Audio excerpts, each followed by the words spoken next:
আমার প্রিয় মানুষটা কেমন আছে খুব জানতে ইচ্ছে করে, কিন্তু আমি আমার হাজার ফোঁটা চোখের পানি দিয়েও তার সাথে কথা বলার বা তাকে দেখার যোগ্যতা অর্জন করতে পারিনি।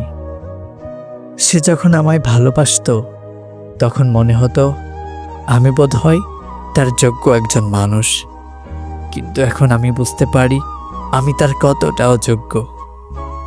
আমি জীবনে কখনোই কোনো মানুষকে আপন করে যাওয়ার স্বপ্ন দেখিনি, কারণ আমি জানি আমি এক অযোগ্য মানুষ।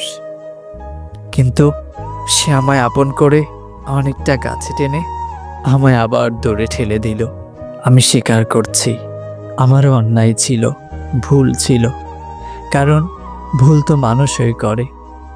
কিন্তু আমার মনে একটা বিশ্বাস ছিল যে পৃথিবীর কেউ আমাকে ক্ষমা না করলেও আমার প্রিয় মানুষটা আমায় ঠিক ক্ষমা করে দেবে।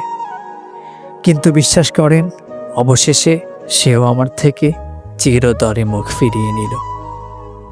বিশ্বাস করেন, এত বড় অন্যায় আমি করিনি যার নির্মম শাস্তি আমি পাচ্ছি। দোয়া করি তার জন্য, আল্লাহ তাআলা যেন তাকে অনেক সুখে রাখেন।